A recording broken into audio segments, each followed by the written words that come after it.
আসসালামু আলাইকুম। এটিএন বাংলা সংবাদে সবাইকে স্বাগত জানাচ্ছি সীমা খান। শুরুতেই বিআরবি কেবলস সংবাদ শিরোনাম। নতুন এমপি মন্ত্রীদের শপথ কাল, প্রস্তুত সংসদ সচিবালয়ে। আসছে দেশি বিদেশি 1200 অতিথি। ক্লিন ইমেজের মন্ত্রিসভা গড়ার পরামর্শ বিশ্লেষকদের। ইসলামী আন্দোলনের আমির মুফতি রেজাউল করিমের বাসায় বিএনপি চেয়ারম্যান তারেক রহমান। জাতীয় স্বার্থ রক্ষায় সবাই একসাথে কাজ করার প্রত্যয়। সুষ্ঠু নির্বাচনের মাধ্যমে মানুষ তার ভোটাধিকার ফিরে পেয়েছে, জাতির উদ্দেশ্যে ভাষণে প্রধান উপদেষ্টা।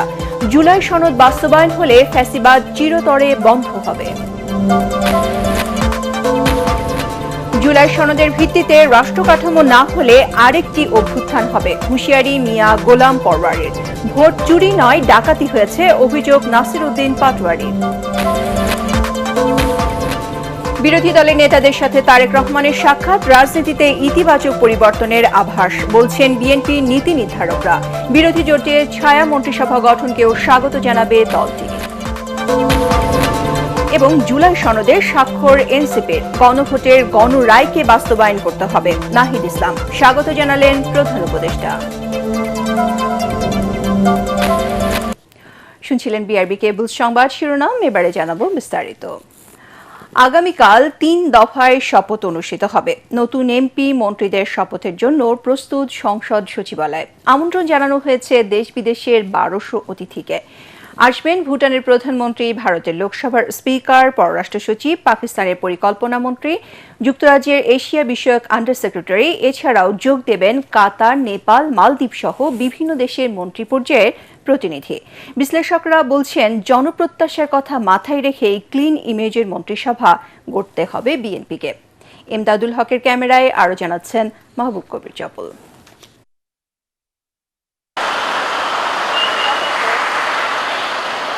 বাংলাদেশের সংসদ চত্বরে শপথ নেবেন নতুন প্রধানমন্ত্রী সহ মন্ত্রিসভার সদস্যরা। বিষয়টি দেশ বিদেশে বেশ আলোড়ন তুলেছে। এমন আগ্রহ থেকেই ইতালির একদল পর্যটক দেখতে এসেছেন সংসদ ভবন। এর অবকাঠামো দেখে মুগ্ধ তারা।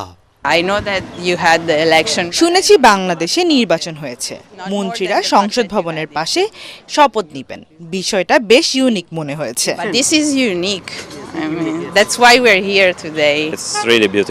বাংলাদেশে এসে খুবই ভালো লাগছে, বিশেষ করে আপনাদের সংসদ ভবনটি সত্যি অসাধারণ। নতুন বাংলাদেশে যাত্রা শুরু হতে যাচ্ছে নতুন সরকারের। শুরুতেই নতুনত্ব আনতে চাচ্ছে বিএনপি। এমপি ও মন্ত্রীদের শপথ নির্বিঘ্ন করতে সব ধরনের ব্যবস্থা নেওয়া হয়েছে বলে জানান সংসদ সচিবালয়ের কর্মকর্তারা। শপথ হলো আমাদের এখানে হলো এমপি মহোদয়দের সংস্থা যাচ্ছে, ওদের ক্যাবিনেটে আমাদের প্রস্তুতি ওকে, আমরা কালকে নিতে পারবো ইনশাআল্লাহ। শপথ অনুষ্ঠানে ভারত, পাকিস্তান, চীন, তুরস্ক, সৌদি আরব, সংযুক্ত আরব আমিরাত, ব্রুনাই, মালয়েশিয়া, কাতার সহ 13 দেশের সরকার প্রধানকে আমন্ত্রণ জানিয়েছেন প্রধান উপদেষ্টা ডক্টর ইউনূস। এখন পর্যন্ত অংশগ্রহণ নিশ্চিত করেছেন ভুটানের প্রধানমন্ত্রী শেরিং তোবগে, ভারতের লোকসভার স্পিকার ওম বিরলা ও পররাষ্ট্র সচিব বিক্রম মিস্ত্রি, পাকিস্তানের পরিকল্পনা মন্ত্রী আহসান ইকবাল, নেপালের পররাষ্ট্রমন্ত্রী বালা নন্দা শর্মা, মালদ্বীপের পররাষ্ট্রমন্ত্রী আবদুল্লাহ খলিল, শ্রীলঙ্কার স্বাস্থ্যমন্ত্রী নালিন্দা জয়াতিসা, যুক্তরাজ্যের ভারত প্রশান্ত মহাসাগর বিষয়ক আন্ডার সেক্রেটারি সীমা মালহোত্রা। বিভিন্ন দেশের কূটনীতিক সহ এই তালিকায় যুক্ত হতে পারেন আরও অনেক বিদেশি। এছাড়াও দেশের প্রধান বিচারপতি, বিশিষ্ট ব্যক্তিবর্গ, জুলাই যোদ্ধা সহ বিভিন্ন স্তরের ব্যক্তিদের আমন্ত্রণ জানানো হয়েছে। দেশের বিভিন্ন সমস্যা থেকে দ্রুত উত্তরণে দক্ষ ও সৎ ব্যক্তিদের মন্ত্রিসভায় রাখার পরামর্শ সাবেক উপদেষ্টা রাশেদা কে চৌধুরীর। জুলাই গণ অভ্যুত্থানে আমাদের সন্তানেরা আত্মাহুতি দিয়েছে, সেই তরুণ প্রজন্মকে যাতে সঠিকভাবে আমরা আনতে পারি, পরিচালিত করতে পারি, নবীন প্রবীণের সমন্বয়ে একটি মন্ত্রিসভা হবে, সেটা প্রত্যাশা। রুলস অফ বিজনেস যেটা থাকে একজন মন্ত্রী বা মন্ত্রণালয়, সেটা অনুযায়ী দায়িত্ব পালন করবেন, সেটা তো আমাদের প্রত্যাশা। তো তারা আবার স্থানীয়ভাবে যদি নিয়োগ বাণিজ্য, ভর্তি বাণিজ্য এবং দখল বাণিজ্যের মধ্যে চলে যান আগে যে ভুলগুলো মারাত্মকভাবে হয়েছে। আশা করছি যে সেটা হবে না। তিনি বলেন, আওয়ামী লীগের মতো বিএনপিও ভুল করলে খেসারত দিতে হবে, তাই সতর্ক থাকতে হবে প্রথম দিন থেকেই। বিগত কর্তৃত্ববাদী সরকার যা করে গেছে, এখন তারা তার ফসল ভোগ করছে। তাদেরকে নানাভাবেই তো আমরা দেখলাম যে দেশ ছেড়েই পালিয়ে গেলেন নেত্রী, অনেকেই পালিয়ে গেলেন। আমরা চাই সেই সব ভুল থেকে নতুন সরকার শিখবেন। তারা নিজেরাও আগের সরকারে যে ভুল করেছেন, ইতিমধ্যে আমাদের সম্ভাব্য প্রধানমন্ত্রী তো বলেছেনই যে আমরা আগের ভুলগুলোর জন্য ক্ষমা চাই, ভুল করে থাকলে সেই ভুলগুলো থেকে শিক্ষা নেয়া। নতুন এমপি মন্ত্রীদের শপথে চমক দেখাতে যাচ্ছে বিএনপি, তবে চমকের পর তাদের জন্য চ্যালেঞ্জ অপেক্ষা করছে বলে মনে করছেন বিশ্লেষকরা, যেটার শুরু হবে দায়িত্ব নেওয়ার পর থেকেই আর মানিয়ে নিতে হবে দ্রুত সময়ের মধ্যে। মাহবুব কবির চপল, এটিএন বাংলা, সংসদ ভবন, ঢাকা। এদিকে নতুন মন্ত্রিসভার জন্য প্রস্তুত রাখা হয়েছে 37টি বাড়ি। প্রস্তুত রাখা হয়েছে স্পিকার ও ডেপুটি স্পিকারের বাসভবনও।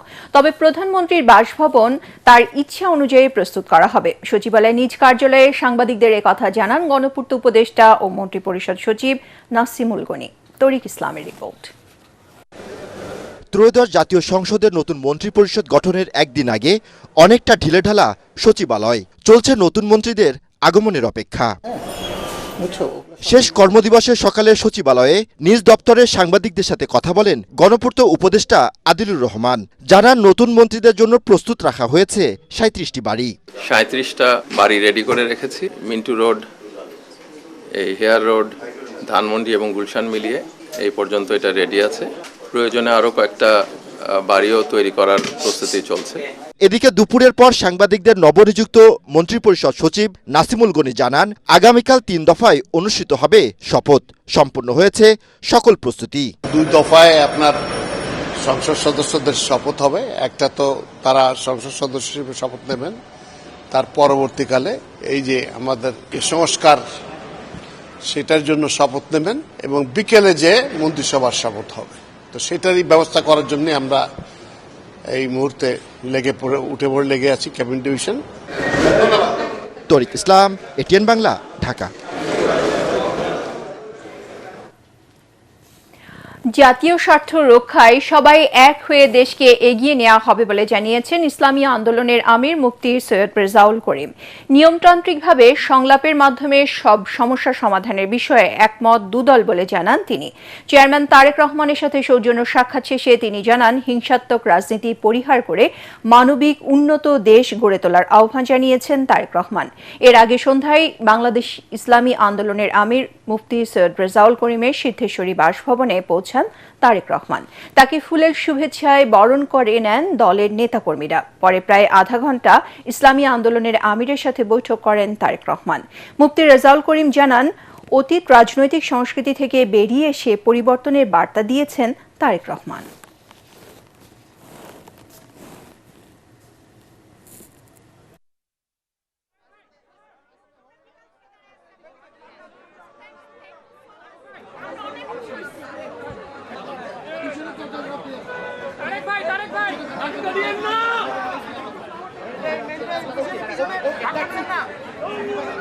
আমরা যেন সবাই একাকার হয়ে, আমরা সবাই একত্রিত হয়ে দেশটাকে যেন আমরা সুন্দর করতে পারি, এই কথাটাই আমরা বিশেষ করে তার সঙ্গে গুরুত্ব সহকারে আলোচনা করেছি। এবং তার আলোচনার মধ্যে আমরা এতটুকু আশ্বাস পেয়েছি যে সেও আমাদের সাথে কমিটমেন্ট করেছে যে সেও সকলকে নিয়ে এই দেশ সুন্দর গড়ার ব্যাপারে সে আন্তরিকভাবে সবার সাথে ঐক্যতা, সৌহার্দ্যতা, সম্পর্ক তৈরি করে এই দেশ সুন্দরভাবে পরিচালনা করার আমাদের সাথে অঙ্গীকারবদ্ধ হয়েছে। এবং রাজনৈতিক যে হিংসা, পরায়ণতা এবং পরস্পরী কাতরকতা, এগুলো যেন আমরা একে অপরের প্রতি না রেখে আমরা সবাই পরামর্শ ভিত্তিক দেশ পরিচালনা করতে পারি, এইটাই আমাদের মূল আজকে মুখ্য এবং মূল আলোচনা ছিল। দেশ ও জনগণের কল্যাণে যদি সরকারি দল চায়, জামায়াত ইসলামী সরকারকে প্রতিটি ক্ষেত্রে সহায়তা করবে বলে জানিয়েছেন দলটির আমির ডাক্তার শফিকুর রহমান। জামায়াত ইসলামীর নবনির্বাচিত সংসদ সদস্যদের সাথে মতবিনিময় সভায় তিনি এসব কথা বলেন। এ সময় তিনি আরও বলেন, মঙ্গলবার থেকে যে নতুন অধ্যায় শুরু হবে, এর মধ্য দিয়ে নতুন ইতিহাস তৈরি হবে। সরকার ও বিরোধী দলের দায়িত্বশীল আচরণে দেশে গণতন্ত্র তার প্রাতিষ্ঠানিক রূপ পাবে বলে উল্লেখ করে ডাক্তার শফিকুর রহমান বলেন, সংসদে জুলাইয়ের আকাঙ্ক্ষা বাস্তবায়নে কোনো ছাড় দেবে না জামাত। আমরা দায়িত্বশীল বিরোধী দল হিসাবে আমরা জনগণের সাথেই থাকবো ইনশাআল্লাহ। জনস্বার্থ সংরক্ষণ, দেশের স্বার্থ সংরক্ষণ হবে আমাদের মূল দায়িত্ব। পুরা জাতি কার্যত জুলাইয়ে যুদ্ধ করেছে। জাতির এই অবদানকে স্মরণ রেখে যদি সংসদ পরিচালিত হয়, আমরা বিশ্বাস করি এই সংসদ জনগণের প্রত্যাশা পূরণে সক্ষম হবে ইনশাআল্লাহ। কিন্তু যদি জুলাই আকাঙ্ক্ষাকে আমরা ভুলে যাই, তাহলে এই জাতির ভাগ্যে বারবার জুলাই ফিরে আসতে পারে। একটি উৎসবমুখর নিরপেক্ষ নির্বাচনের মধ্য দিয়ে মানুষের ভোটাধিকার ফিরিয়ে দেয়ায় অন্তর্বর্তী সরকারের সবচেয়ে বড় অর্জন বলে জানিয়েছেন প্রধান উপদেষ্টা ডক্টর মোহাম্মদ ইউনূস। জাতির উদ্দেশ্যে বিদায়ী ভাষণে তিনি বলেন, এই নির্বাচন কেবল একটি ক্ষমতা হস্তান্তরের প্রক্রিয়া নয়, এটি বাংলাদেশের গণতান্ত্রিক ব্যবস্থার নতুন অভিযাত্রার সূচনা। তিনি বলেন, সংকটময় সময়ে দেশকে আবার স্বাভাবিক অবস্থায় ফেরানোর জন্য অন্তর্বর্তী সরকার আন্তরিকভাবে দায়িত্ব পালন করেছে। দেশের আপামর জনগণ এবং সকল রাজনৈতিক পক্ষ ইস্পাত কঠিন ঐক্যের মাধ্যমে এই ধারাকে অব্যাহত রাখবে বলে আশা প্রকাশ করেন প্রধান উপদেষ্টা। আমাদের প্রথম কাজ ছিল দেশকে সচল করা। এটি ছিল সবচেয়ে কঠিন কাজ।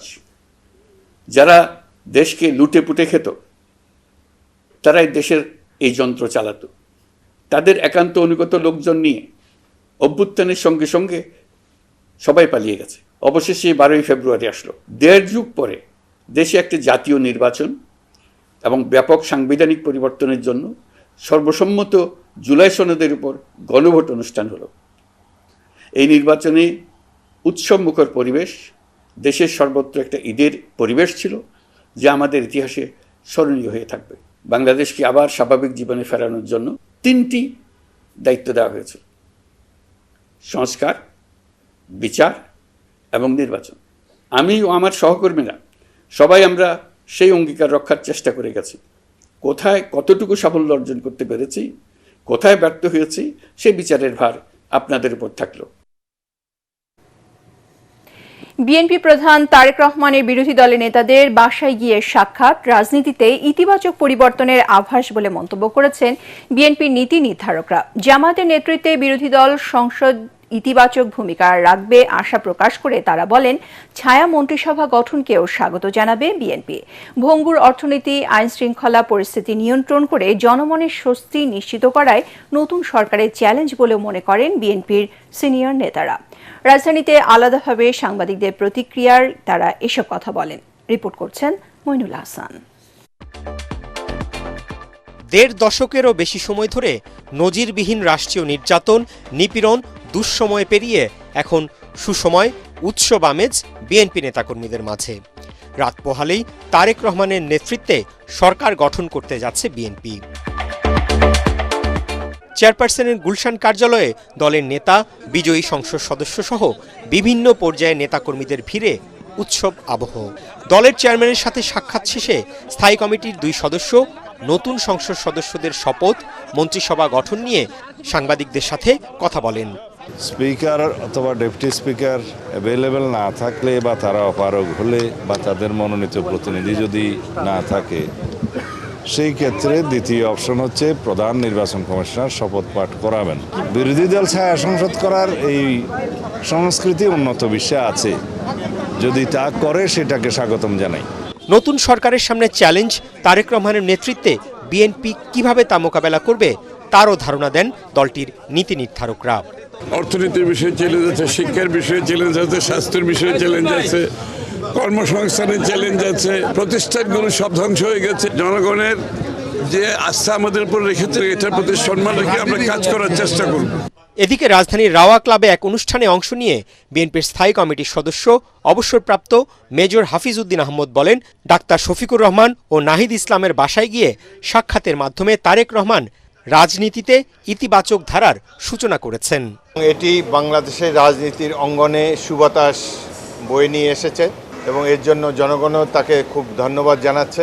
সংসদে তো একটা বিরোধী দল থাকবে, তাদের সাথে ভালো সম্পর্ক আশা করি। তারা সরকারের গঠনমূলক সমালোচনা করবেন এটাই আশা করি। দুঃখজনক যে আজকে আমরা এখনো শপথই নেই, আজকেও আন্দোলনের ডাক দেওয়া হচ্ছে, এটি বাংলাদেশের জন্য ভালো সাইন নয়। মুক্তিযুদ্ধের প্রধান সেনাপতি এমএজি ওসমানীর মৃত্যুবার্ষিকী উপলক্ষে আলোচনা সভায় তিনি আরও জানান, নবীন প্রবীণের সমন্বয়ে গঠিত হবে তারেক রহমানের নেতৃত্বে নতুন মন্ত্রিসভা। মইনুল হাসান, এটিএন বাংলা, ঢাকা। জুলাই সনদের ভিত্তিতে রাষ্ট্র কাঠামো তৈরি না হলে আরেকটি অভ্যুত্থান হবে বলে মন্তব্য করেছেন জামায়াত ইসলামের সেক্রেটারি জেনারেল মিয়া গোলাম পরওয়ার। তিনি বলেন, নির্বাচনের পর 11 দলীয় জোটের নেতাকর্মীদের উপর জুলুম ফ্যাসিবাদের পুনরুত্থান। বায়তুল মোকাররমের উত্তর গেইটে বিক্ষোভ মিছিলের আগে সংক্ষিপ্ত সমাবেশে তিনি একথা বলেন। এ সময় মামুনুল হক বলেন, মানুষের ব্যালটের অধিকারের সাথে তামাশা করা হয়েছে। ভোট চুরি নয়, ইঞ্জিনিয়ারিং এর মাধ্যমে ভোট ডাকাতি করা হয়েছে বলে অভিযোগ করেন এনসিপি নেতা নাসির উদ্দিন পাটোয়ারি। রিপোর্ট করছেন মনির হোসেন তপু। সারা দেশে নির্বাচন পরবর্তী সহিংসতা, নির্যাতন, নিপীড়ন, হত্যা, ধর্ষণের প্রতিবাদে বিক্ষোভ সমাবেশ ও মিছিলের ডাক দেয় জামাতে ইসলামী নেতৃত্বাধীন 11 দলীয় জোট। বাদ আসর বায়তুল মোকাররমের উত্তর গেটে বিক্ষোভ সমাবেশ হয়। মুসলিম যখন জালিম হয়ে যায় তখন আল্লাহর আরশ কেঁপে ওঠে। এ সময় বক্তারা বলেন, পুরনো রাজনীতির সংস্কৃতিতে ফিরে যাওয়ার জন্য জুলাই আন্দোলন হয়নি, তাই ভুলগুলো শুধরে নেয়ার এখনো সময় আছে। জনগণের সামনে আমরা বিরোধী দল হিসেবে হাজির হয়েছি। আমরা রাজপথে থাকব, কড়ায় গন্ডায় ইঞ্চি ইঞ্চি করে জনগণের উপরে যারা ভোটের ইঞ্জিনিয়ারিং করেছে, ভোট ডাকাতি করেছে, নতুন ভাবে জুলুম চাপিয়ে দেবার চেষ্টা করছে, আমরা তাদের কাছ থেকে বুঝে নেব ইনশাআল্লাহ। টার্গেটকৃত ব্যক্তিদেরকে জাতীয় সংসদে যাওয়ার পথে প্রতিবন্ধকতা সৃষ্টি করা হয়েছে। ডিপ স্টেটের এজেন্ডা বাস্তবায়ন করতে বাংলাদেশের জনগণের অর্থে লালিত প্রশাসন ব্যবহৃত হয়েছে। জামাতে ইসলামীর সেক্রেটারি জেনারেল মিয়া গোলাম পরওয়ার বলেন, ফলাফল তৈরিতে ও ঘোষণায় অনিয়ম হয়েছে। নির্বাচন পরবর্তী সহিংসতায় দেশের মানুষ বিস্মিত। আপনারা এইভাবে ম্যানিপুলেশন করে বিজয়ী হয়ে আপনারা জাতির পরে হামলে পড়েছেন। খুন, সন্ত্রাস, বাড়িঘর অগ্নিসংযোগ, নির্দয়ভাবে পিটাচ্ছেন, মা বোনদের ধর্ষণ করছেন। সেই দৃশ্য আমাদেরকে আবার ফ্যাসিবাদের চিত্র মনে করিয়ে দিচ্ছে। সংখ্যাগরিষ্ঠতার জোরে যদি আবার ফ্যাসিবাদের মতো এই বিপুল গণভোটে যুক্ত হওয়ার পরে জুলাইয়ের রক্তের সাথে বেইমানি করে জুলাই সনদের ভিত্তিতে নতুন বাংলাদেশে বিদ্যমান রাষ্ট্র সংস্কার করে নতুন রাষ্ট্রের কাঠামো তৈরি করা না হয়, আরেকটি জুলাইয়ের তৈরি হবে কিন্তু বলে। বিক্ষোভ সমাবেশ শেষে মিছিল বের করা হয়, যা বায়তুল মোকাররমের উত্তর গেট থেকে শুরু হয়ে জাতীয় প্রেস ক্লাব এবং মৎস্য ভবন হয়ে শাহবাগে গিয়ে শেষ হয়। মনির হোসেন তপু, এটিএন বাংলা, ঢাকা। নতুন সরকার শপথ নেয়ার আগের দিন জুলাই সনদ স্বাক্ষর করল জাতীয় নাগরিক পার্টি এনসিপি। দলের আহ্বায়ক নাহিদ ইসলাম জানান, গণভোটের ফলাফল বাস্তবায়নের প্রশ্নে নিজেদের অবস্থান স্পষ্ট করে সনদে স্বাক্ষর করেছে এনসিপি। এর আগে বিএনপি, জামাত সহ বাকি দলগুলো সই করলেও বাইরে ছিল নাগরিক পার্টি। এবার সেই অধ্যায়ের ইতি টেনে প্রধান উপদেষ্টার বাসভবন যমুনায় আনুষ্ঠানিকভাবে সনদে সই করলেন দলটির শীর্ষ নেতারা। রিপোর্ট করছেন তৌহিদুর রহমান নিশান। জুলাই জাতীয় সনদে অবশেষে সই করেছে জাতীয় নাগরিক পার্টি। সোমবার সন্ধ্যা 6টায় দলটির আহ্বায়ক নাহিদ ইসলাম ও সদস্য সচিব আক্তার হোসেনের নেতৃত্বে 6 সদস্যের একটি প্রতিনিধি দল সনদে স্বাক্ষর করতে প্রধান উপদেষ্টার বাসভবন যমুনায় যান। আমরা জুলাই জাতীয় সনদ স্বাক্ষরের উদ্দেশ্যে আমরা এসেছিলাম। আমরা সেই জুলাই জাতীয় সনদে আমরা স্বাক্ষর করেছি। মীমাংসা গণভোটের মাধ্যমে হয়ে গিয়েছে। নাহিদ বলেন, গণভোটে হ্যাঁ জয়যুক্ত হওয়ায় সংস্কার বাস্তবায়নের স্বার্থেই জুলাই সনদে স্বাক্ষর করেছে এনসিপি। গণভোটের জনগণের রায় সংস্কারের পক্ষে এসেছে, হ্যাঁ পক্ষে এসেছে। এখন আমাদের আগামীকাল থেকে যে দায়িত্বটা সেটা হচ্ছে এই রায় অনুযায়ী, গণভোটের হ্যাঁ অনুযায়ী এই রায় হচ্ছে বাস্তবায়ন করা। জুলাই সনদ নিয়ে নোট অব ডিসেন্ট প্রদানের বিষয়টিও খোলাসা করেন নাহিদ। নোট অব ডিসেন্টের মীমাংসা গণভোটের মাধ্যমে হয়ে গিয়েছে। গণভোটের আদেশ এবং গণভোটের যে প্রশ্নগুলা সেখানে কিন্তু পরিষ্কারভাবে আছে কোন সংস্কারগুলো দলগুলো তার ইশতেহার অনুযায়ী করবে, কোন সংস্কারগুলো সবাই ঐক্যমত হয়েছে সেটা অটোমেটিক হয়ে যাবে। কিছু সংস্কার বাধ্যতামূলক, জনগণের রায়ের উপর এটা নির্ধারণ করছে, যেমন উচ্চকক্ষ ভোটের অনুপাতে হবে, নির্বাচন কমিশনার সবাই মিলে যে নিয়োগ করবে, এই বিষয়গুলো। ফলে গণভোটের যে প্রশ্ন এর মধ্য দিয়ে আসলে নোট অফ ডিসেন্টের পুরো বিষয়টাই মীমাংসিত হয়ে গিয়েছে।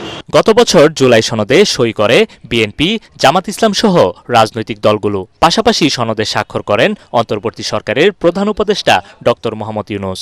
তবে সে অনুষ্ঠানে অনুপস্থিত ছিল জাতীয় নাগরিক পার্টি। ঐক্যমতের স্বার্থে আমরা মনে করছি যে সংবিধানের গুরুত্বপূর্ণ সংস্কারগুলো নিয়েই আমাদেরকে এই সময়টাতে আগাতে হবে। তৌহিদুর রহমান নিশান, এটিএন বাংলা, ঢাকা। প্রধান উপদেষ্টা ডক্টর মোহাম্মদ ইউনূসের সাথে বিদায়ী সাক্ষাৎ করেছেন সেনাবাহিনী প্রধান জেনারেল ওয়াকারুজ্জামান। প্রধান উপদেষ্টা তেজগাঁও কার্যালয়ে অনুষ্ঠিত এই সৌজন্য সাক্ষাতে পারস্পরিক শুভেচ্ছা বিনিময় ও দায়িত্বকালীন বিভিন্ন বিষয়ে আলোচনা করেন তারা। প্রধান উপদেষ্টা তার দায়িত্ব পালনকালে বিশেষ করে ত্রয়োদশ জাতীয় সংসদ নির্বাচনকালীন সেনাবাহিনীর সহযোগিতার জন্য সেনাপ্রধানকে ধন্যবাদ ও কৃতজ্ঞতা জানান।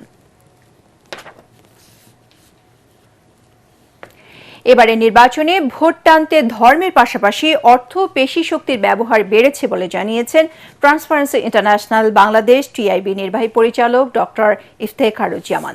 তিনি বলেন, এবারে নির্বাচনে নিষিদ্ধ ঘোষিত আওয়ামী লীগ অংশ না নিলেও প্রার্থীদের জয় পরাজয় দলটির সমর্থকদের প্রত্যক্ষ পরোক্ষ ভূমিকা ছিল।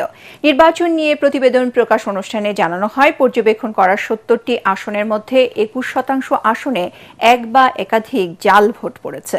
আর আস্থাহীনতার কারণে অনেকেই ভোট দিতে কেন্দ্রে যায়নি। আরও জানাচ্ছেন সৈয়দ রিয়াজ। নির্বাচনে সকল দল এবং প্রার্থীর জন্য সমান প্রতিযোগিতার ক্ষেত্র এবং সকল শ্রেণীর ভোটারদের জন্য পরিপূর্ণ সম অধিকার ভিত্তিক সুষ্ঠু নিরপেক্ষ নিরাপদ নির্বাচনী পরিবেশ নিশ্চিত করা সম্ভব হয়নি। ত্রয়োদশ জাতীয় সংসদ নির্বাচনের নানা তথ্য উপাত্ত নিয়ে নিজেদের গবেষণা তুলে ধরতে রাজধানীর ধানমন্ডিতে সংবাদ সম্মেলনের আয়োজন করে ট্রান্সপারেন্সি ইন্টারন্যাশনাল বাংলাদেশ টিআইবি। এতে বলা হয়, জরিপ চালানো ৭০টি নির্বাচনী আসনের মধ্যে ২১.৪% আসনে এক বা একাধিক জাল ভোট পড়েছে। ভোটারদের জোর করে নির্দিষ্ট মার্কায় ভোট দিতে বাধ্য করা হয়েছে ৩৫.৭%। জাল ভোট দেওয়ার ঘটনা ঘটেছে ২১.৪%। আমাদের যে নির্বাচিত আসনগুলো সেগুলোর ভিতরে ২১.৪% আসনে। ১৩তম জাতীয় সংসদ নির্বাচনে অর্থ ও ধর্মের ব্যবহার বেশি লক্ষ্য করা গেছে জানিয়ে টিআইবির নির্বাহী পরিচালক জানান, বিগত দিনের তুলনায় এবারে সংসদে নারী প্রতিনিধির সংখ্যা সবচেয়ে কম। জনপ্রতিনিধিত্বে নারীর যে অংশগ্রহণের সুযোগ সম্ভাবনা পদদলিত হচ্ছে, তার অন্যতম কারণ হচ্ছে আমাদের রাজনীতিতে, নির্বাচনী সংস্কৃতিতে অর্থ পেশি, ধর্ম এবং পুরুষতান্ত্রিকতা। ৯৯% প্রার্থী কোনো না কোনোভাবে নির্বাচনী আচরণবিধি লঙ্ঘন করেছে বলে জানান টিআইবি প্রধান। অনেক ক্ষেত্রে ত্রিমুখী অসহিষ্ণুতা এবং অসুস্থ প্রতিযোগিতা এবং কোনো কোনো ক্ষেত্রে সহিংসতা হয়েছে। সেটার কারণে কিন্তু প্রায় ৪০% মানুষ ভোট থেকে বিরত থেকেছে। আওয়ামী লীগ নিষিদ্ধ থাকলেও নির্বাচনে প্রার্থীদের জয় পরাজয়ে দলটির সমর্থকরা বড় ভূমিকা রেখেছে বলে জানান ইফতেখারুজ্জামান। বাংলাদেশের রাজনীতিতে যে ধারাগুলো নির্বাচন জয়ের জন্য জয়ী হতেই হবে, এই মানসিকতাটা প্রতিফলন ঘটেছে, ওই চর্চাটা অব্যাহত ছিল। দুর্নীতি দমন কমিশন হলফনামায় দেয়া তথ্য যাচাই বাছাই করে ব্যবস্থা গ্রহণের কথা বললেও তাদের দৃশ্যমান কোনো পদক্ষেপ দেখা যায়নি বলেও জানানো হয় এই সংবাদ সম্মেলনে। সৈয়দ রিয়াজ, এটিএন বাংলা, ঢাকা। নির্বাচনের আগের রাতে গুজব ছড়িয়ে ভোটের প্রভাব বিস্তার ও প্রতিদ্বন্দ্বী প্রার্থীর এজেন্টদের বাধা দেওয়া হয়েছে বলে জানিয়েছে মানবাধিকার ও সমাজ উন্নয়ন সংস্থা মলসুস। সুপ্রিম কোর্ট ল রিপোর্টার্স ফোরামে আয়োজিত সংবাদ সম্মেলনে এসব তথ্য জানায় সংস্থাটি। সাধারণ মানুষের মধ্যে গণভোট সম্পর্কে যথেষ্ট ধারণা ছিল না বলে সংস্থাটি নির্বাচন পর্যবেক্ষণ প্রতিবেদনে জানানো হয়। কয়েকটি কেন্দ্রে আমরা দেখেছি 400 গজের ভিতরে ব্যানার পোস্টার প্রচারণা ছিল, এটা কিন্তু আচরণবিধি লঙ্ঘন। যে শক্তিশালী প্রার্থী যারা ছিল তারা কিন্তু আচরণবিধি অনেক ক্ষেত্রে লঙ্ঘন করেছে, পারস্পরিক আক্রমণের বিচ্ছিন্ন ঘটনা ঘটেছে। আবার আমরা অনলাইনে দেখেছি কিছু আলেমধারী ব্যক্তি তারা কিন্তু কতিপয় দলের বিরুদ্ধে একটা তথাকথিত ফতোয়া দিয়েছে। আমরা নির্বাচন কমিশন থেকে এই যে যারা অনভিজ্ঞ তাদের ব্যাপারে সেভাবে তদারকি আমরা দেখিনি। ত্রয়োদশ জাতীয় সংসদ নির্বাচন ও গণভোট শতভাগ পারফেক্ট না হলেও ফ্রি, ফেয়ার এবং ক্রেডিবল নির্বাচন হয়েছে বলে জানিয়েছে নির্বাচন পর্যবেক্ষক সংস্থা ও নাগরিক সংগঠনের জোট ভয়েস নেটওয়ার্ক। ডিআরইউ এর সাগররুনি মিলনায়তনে আয়োজিত সংবাদ সম্মেলনে সংস্থাটির চেয়ারম্যান ও ঢাকা বিশ্ববিদ্যালয়ের অধ্যাপক ডক্টর জসিম উদ্দিন এই পর্যবেক্ষণ জানান। অনুষ্ঠানে মূল প্রতিবেদন উপস্থাপন করেন ভয়েস নেটওয়ার্কের নির্বাহী কমিটির সভাপতি ও ইম্প্যাক্ট ইনিশিয়েটিভ এর সিইও এনায়েত হোসেন জাকারিয়া। প্রতিবেদনে জানানো হয় 7% কেন্দ্রে পর্যবেক্ষকদের প্রবেশ এবং পর্যবেক্ষণে বাধা দেওয়ার ঘটনা ঘটে। পর্যবেক্ষকদের আইডি কার্ড এবং অনুমোদন পেতেও বিলম্ব হয়। 8% ভোট কেন্দ্রে বাইরে থেকে শনাক্ত করার মতো অবস্থা ছিল না। 11% কেন্দ্র ভবনের উপরের তলায় হওয়ায় প্রবীণ, অসুস্থ এবং শারীরিকভাবে সক্ষম নয় এমন ভোটারদের যাতায়াতের ব্যবস্থা ছিল না। অনুষ্ঠান সঞ্চালনা করেন ভয়েস নেটওয়ার্কের সদস্য সচিব একরামুল হক সায়েম। পর্যবেক্ষকদেরকে ঢোকার ক্ষেত্রে যেমন সমস্যা ছিল, আবার ভোট কাউন্টিংয়ের সময় সেক্ষেত্রেও ভোটারদেরকে পর্যবেক্ষকদেরকে অ্যালাউ করার ক্ষেত্রে কোনো জায়গায় সমস্যা ছিল। অনেকে ঢুকতে দিতে চাননি, অনেকে বলছেন যে ঊর্ধ্বতনদের সাথে কথা বলবো, আবার অনেকে বলছেন যে না আমার কাছে এরকম কোনো নির্দেশনা নাই, আবার কেউ কেউ বলেছেন যে আমরা তো এইসব ট্রেনিং পাইনি। এইসব ঘটনা ঘটেছে। ভোটাররা নির্ভয়ে ভোট দিচ্ছে, কেউ তাদেরকে কোনোভাবে প্রভাবিত করতেছে না, তারা নিজের ভোট নিজের পছন্দ মতো যে ক্যান্ডিডেট তাকে দিচ্ছে। এটা ছিল আমাদের জন্য সবচেয়ে বড় আশার দিক। এবারে পূবালী ব্যাংক বাণিজ্য সংবাদ।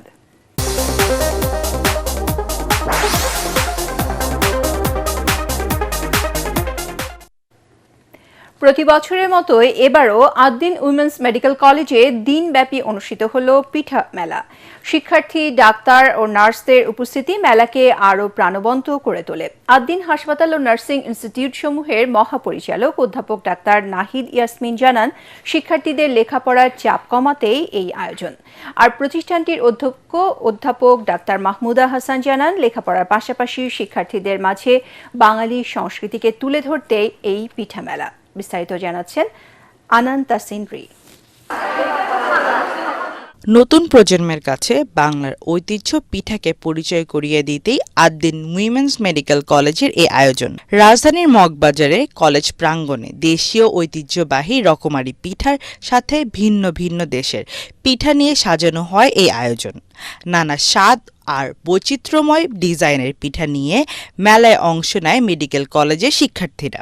বাংলাদেশের পাশাপাশি কলেজে পড়তে আসা ভারত, নেপাল ও পাকিস্তান সহ ভিন্ন দেশীয় শিক্ষার্থীরাও অংশ নেয় এই পিঠা মেলায়।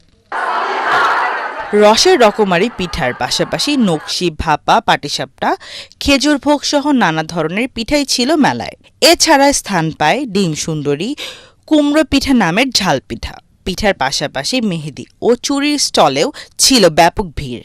Participating in the Pita Utsav, so we prepared some of the Kashmiri dishes. আমার মনে করি এটা আসলে অনেক ইনোভেটিভ ছিল, কিভাবে একটু মিষ্টি স্বাদের মধ্যে ঝাল জিনিসটাকে ঢোকানো যায়, ঢুকিয়ে একটু ফিউশন করা যায়, সেই জিনিসটা আমরা চেষ্টা করেছি। প্রতিষ্ঠানটির অধ্যক্ষ অধ্যাপক ডাক্তার মাহমুদা হাসান জানান, শিক্ষার্থীদের মাঝে বাঙালি সংস্কৃতিকে তুলে ধরতেই এই আয়োজন। আমাদের নতুন প্রজন্মের মধ্যে এই ঐতিহ্যের একটা ছাপ থাকুক এবং লেখাপড়া, আইটেম, ক্লাস, এই সব বিষয়গুলোর মাঝেও যে একটা ন্যাচারাল আনন্দ আছে, দেশের ঐতিহ্যের মাধ্যমে এই আনন্দটা উপভোগ করার জন্য আমরা ব্যবস্থা করে দিয়েছি। আদ্দিন ফাউন্ডেশনের মহাপরিচালক অধ্যাপক ডাক্তার নাহিদ ইয়াসমিন জানান, শিক্ষার্থীদের লেখাপড়ার চাপ কমাতেই নিয়মিতভাবে এ ধরনের আয়োজন করে থাকে কর্তৃপক্ষ। মেডিকেল কলেজের ছাত্রীরা খুব সুন্দরভাবে প্রতি বছরই পিঠা উৎসব করে থাকে এই ফেব্রুয়ারি মাসে। তো এইবারের উৎসবও আমরা এনজয় করছি এবং ছাত্রীদের যে পার্টিসিপেশন, ওদের যে অংশগ্রহণ, সেটা দেখে আমরা নিজেরাও খুবই খুশি। শিক্ষক, দেশি বিদেশি শিক্ষার্থী ও হাসপাতালের কর্মকর্তা কর্মচারীরা আনন্দ উল্লাসে মেতে প্রাণবন্ত করে তুলেছিল পিঠা মেলাকে। আনন্দা সিনরি, এটিএন বাংলা, ঢাকা। এবারে খেলার খবর।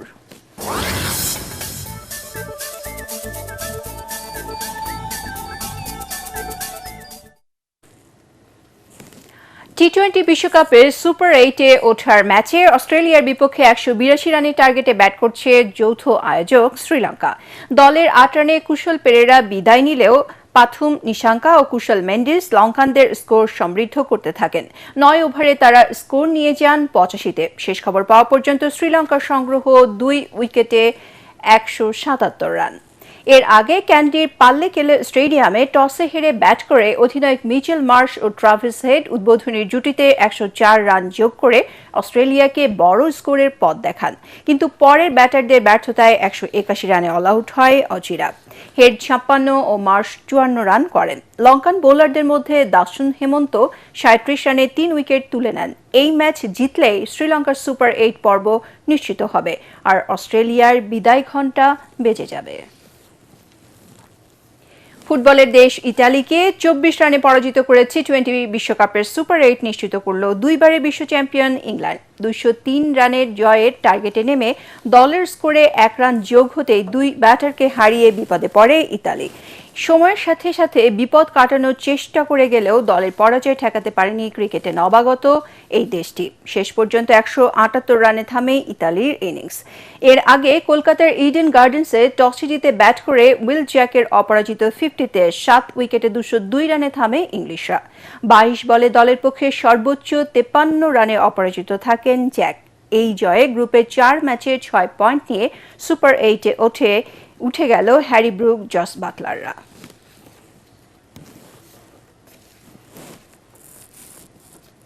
সংবাদ শেষ করার আগে বিআরবি কেবল শিরোনামগুলো আরও একবার। নতুন এমপি মন্ত্রীদের শপথ কাল, প্রস্তুত সংসদ সচিবালয়। আসছে দেশি বিদেশি 1200 অতিথি। ক্লিন ইমেজের মন্ত্রিসভা গড়ার পরামর্শ বিশ্লেষকদের। ইসলামী আন্দোলনের আমির মুফতি রেজাউল করিমের বাসায় বিএনপি চেয়ারম্যান তারেক রহমান। জাতীয় স্বার্থ রক্ষায় সবাই একসাথে কাজ করার প্রত্যয়। সুষ্ঠু নির্বাচনের মাধ্যমে মানুষ তার ভোটাধিকার ফিরে পেয়েছে, জাতির উদ্দেশ্যে ভাষণে প্রধান উপদেষ্টা। জুলাই সনদ বাস্তবায়ন হলে ফ্যাসিবাদ চিরতরে বন্ধ হবে। জুলাই সনদের ভিত্তিতে রাষ্ট্র কাঠামো না হলে আরেকটি অভ্যুত্থান হবে, হুঁশিয়ারি মিয়া গোলাম পরওয়ারের। ভোট চুরি নয়, ডাকাতি হয়েছে, অভিযোগ নাসির উদ্দিন পাটোয়ারি। বিরোধী দলের নেতাদের সাথে তারেক রহমানের সাক্ষাৎ, রাজনীতিতে ইতিবাচক পরিবর্তনের আভাস, বলছেন বিএনপি নীতি নির্ধারকরা। বিরোধী জোটের ছায়া মন্ত্রিসভা গঠনকেও স্বাগত জানাবে দলটি। এবং জুলাই সনদে স্বাক্ষর এনসিপির, গণভোটের গণরায়কে বাস্তবায়ন করতে হবে, নাহিদ ইসলাম। স্বাগত জানালেন প্রধান উপদেষ্টা। এটিএন বাংলার পরবর্তী সংবাদ দেখার আমন্ত্রণ জানিয়ে এখনকার মতো শেষ করছি।